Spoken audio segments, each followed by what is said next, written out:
اس موضوع پر تفصیل سے روشنی ڈال رہی ہیں محترمہ ارم نعیم۔ سماعت کیجیے یہ تقریر۔ 3 حروف کے اس ننھے سے لفظ علم نے اپنے اندر سمندر کی سی وسعت و گہرائی پنہا کر رکھی ہے کہ جو بھی ایک دفعہ اس موج دریا میں غوطہ زن ہو گیا اس کے لیے واپس لوٹ کر آنا محال ہے۔ یہ وہ نشہ ہے جو ایک دفعہ عروج پا لے تو اسے زوال نہیں۔ علم کے معنی لغت کی روشنی میں تلاش کیے جائیں تو وہاں اسے دانش، دانائی، واقفیت، گیان، خبر جیسے معنوں سے یاد کیا گیا ہے، جس سے واضح ہوتا ہے کہ علم کا مطلب محض معلومات جمع کرنے نہیں بلکہ ان باتوں کو سیکھنے، پڑھنے، اپنی لیاقت کے اعتبار سے سمجھنے، ان پر غور و فکر کر کے ان پر عمل پیرا ہونے کے ہیں۔ کوئی بھی فرد واحد اس وقت تک حاصل شدہ علم پر ملکہ حاصل نہیں کر سکتا جب تک وہ اسے اپنے کردار میں شامل نہ کر لے۔ یہ ذوق علم ہی تھا جو وقت کے نبی موسیٰ کو ایک درویش خضر کی تلاش میں دشت و صحرا تک لے آیا تھا۔ یہ علم ہی کا مقام و مرتبہ تھا جس نے یوسف کو زندان مصر سے نکلوا کر وہاں کے خزانوں کی نگہبانی پر مامور کروایا تھا۔ یہ علم ہی تو ہے کہ جس کے حصول کے لیے رسول خدا نے چین تک کا سفر کرنے کی ترغیب دی۔ علم کی اہمیت و افادیت تو اس وقت ہی روشن ہو گئی تھی جب اللہ نے اپنے محبوب پر نزول قرآن کی پہلی وحی بھیجی اور فرمایا اقرأ بسم ربک الذی خلق، ترجمہ پڑھیے اپنے رب کے نام سے کہ جس نے پیدا کیا۔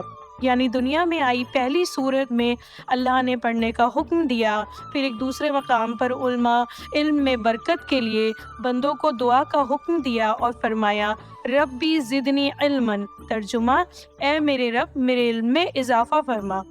علم کا خزانہ بھی خلاف معمول اپنے اسراف کے ساتھ گھٹنے کے بجائے بڑھتا جاتا ہے۔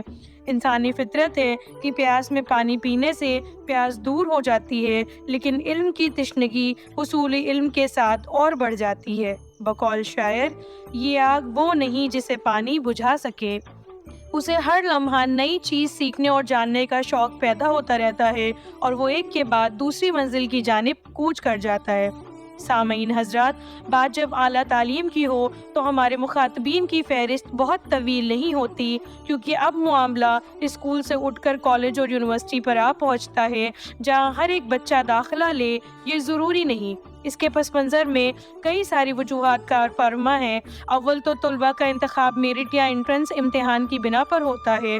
دوسرے کچھ طلباء معاشی دشواریوں کے پیش نظر اعلیٰ تعلیم سے محروم رہ جاتے ہیں۔ بہرحال تمام تر مراحل کے بعد یہ منتخب طلباء جب اعلیٰ تعلیمی درسگاہوں کا رخ کرتے ہیں تو انہیں ایک نیا ماحول و منظر دکھائی دیتا ہے۔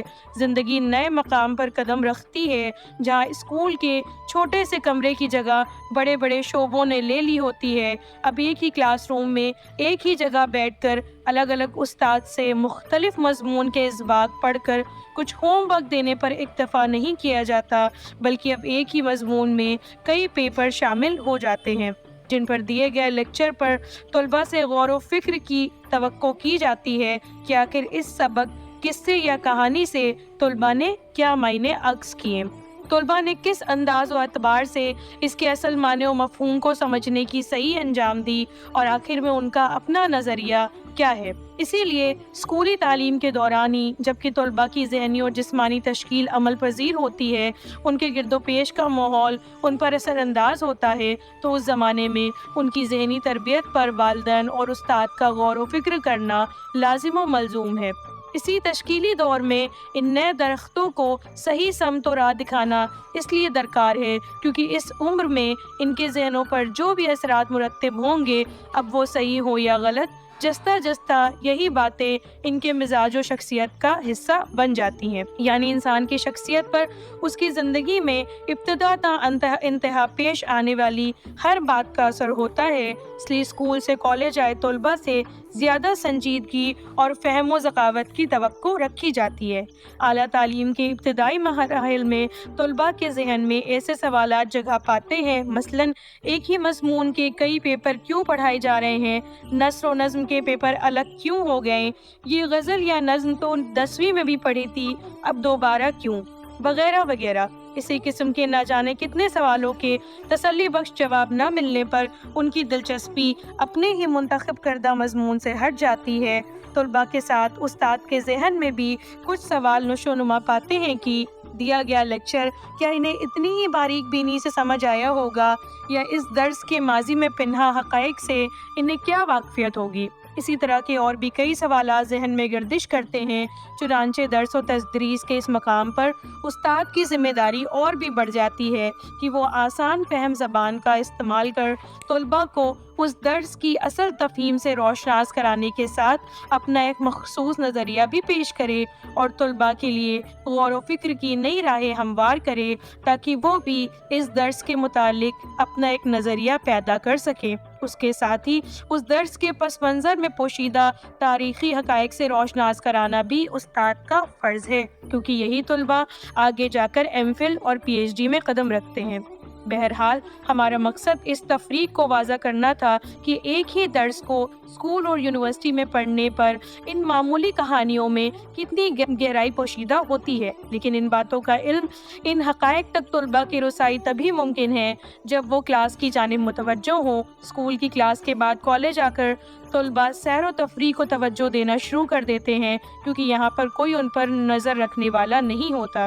دور حاضر کی جو سب سے بڑی کمی سامنے آ رہی ہے وہ یہی ہے کہ طلباء اعلیٰ تعلیم سے منسلک ہونے پر بھی کسی قسم کی تقریری و تحریری صلاحیت سے محروم ہوتے جا رہے ہیں، کیونکہ تفریحی مشاغل میں ہونے والے اضافے نے ان کی ترجیحات ہی بدل دی ہیں۔ موبائل اور انٹرنیٹ کے علاوہ انہیں کچھ نظر نہیں آتا۔ تعلیم و امتحان جس کو صف اول میں رکھنا تھا اسے سب سے آخر میں رکھ دیا گیا ہے، اور امتحان سے نبٹنے کے لیے کویشچن بینک اور گائیڈ سے مدد لی جاتی ہے، نہیں تو گوگل اور یوٹیوب کا سہارا لیا جاتا ہے۔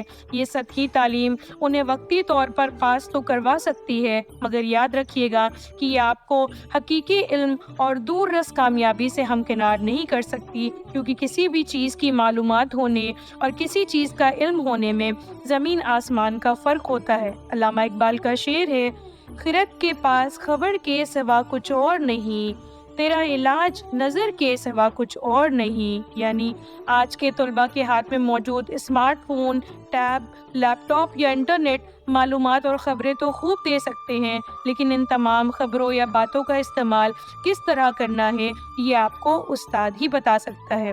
اس لیے سب سے پہلے تو طلباء کا کلاس میں حاضر ہونا ضروری ہے۔ دور طالب علمی کو زندگی کے سنہرے دور میں شمار کیا جاتا ہے۔ اگر یہاں محنت کر لی گئی تو کامیابی اور کامرانی آپ کے قدم چومے گی، لیکن دور حاضر میں صورتحال کے برعکس ہے۔ طلباء کی توجہ علم سے بھی ہٹتی جا رہی ہے۔ بقول اقبال، ہم تو مائل بکرم ہیں، کوئی سائل ہی نہیں، راہ دکھلائیں کسے، کوئی راہ روے منزل ہی نہیں۔ یعنی آج استاد کو رہنمائی کے لیے طلباء ہی میسر نہ ہو تو وہ کس طرح ان کی اصلاح اور تربیت کی خدمت انجام دے۔ لیکن اس بارے میں سارا قصور طلباء کا نہیں، بلکہ اس میں اساتذہ بھی شامل ہیں، جنہوں نے طلباء کو درسگاہ تک لانے کے لیے کوئی ترکیب و حربہ استعمال نہیں کیا، ان سے متعلق کچھ نوٹس دے کر خود کو بری الذمہ کر لیا اور طلباء کی پوشیدہ صلاحیتوں کو ابھارنے اور نکھارنے میں کوئی رول ادا نہ کیا۔ اب عام طور سے یہ جملہ سننے میں ملتا ہے کہ طلباء نے کوئی سوال پوچھا تو ادھر سے جواب ملتا ہے کہ گوگل کر لینا۔ یہ کتنا بڑا المیہ ہے کہ استاد اپنی موجودگی میں بھی طلباء کو انٹرنیٹ کی جانب مائل کر کے خود سے دور کرتے جا رہے ہیں۔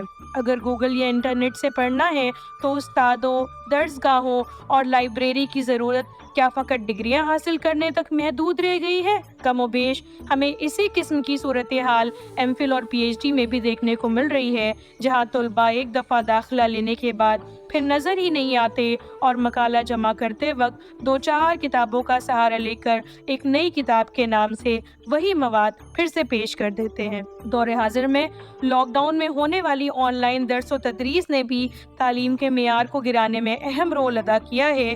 جہاں ایک سمت بغیر امتحان کے طلباء پروموٹ ہوئے تو دوسری طرف جہاں امتحان لیے بھی گئے تو کتابیں کھول کر بڑی آسانی سے یہ پرچے مکمل کیے گئے۔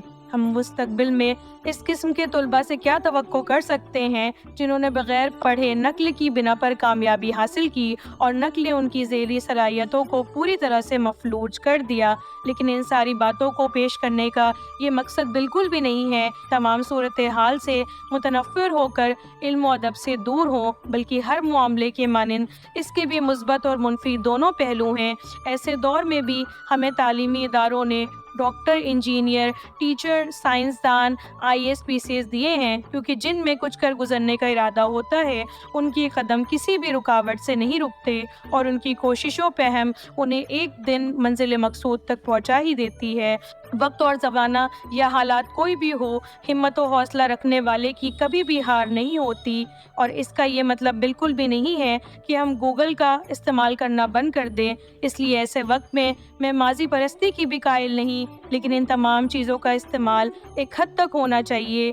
آج کے ٹیکنالوجیکل ورلڈ اور ڈیجیٹل ایرا میں ان سب سے دور رہنا ممکن نہیں، اور یہ تو انسانی سرشت میں داخل ہے کہ اشرف المخلوقات نے روز ازل ہی سے نت نئی ایجادات کر اپنی زندگی کو بہتر سے بہترین بنانے میں خود کو مصروف رکھا ہے۔ چنانچہ سید غلام محمد مستکتوی کے اس شعر کے ساتھ اپنی بات کو مکمل کرتی ہوں کہ مٹا دے اپنی ہستی کو اگر کچھ مرتبہ چاہے، کہ دانا خاک میں مل کر گلے گلزار ہوتا ہے۔ جدید دور میں اعلیٰ تعلیم کا معیار اور صورتحال، اس موضوع پر تفصیل سے روشناس کرا رہی تھیں محترمہ ارم نعیم۔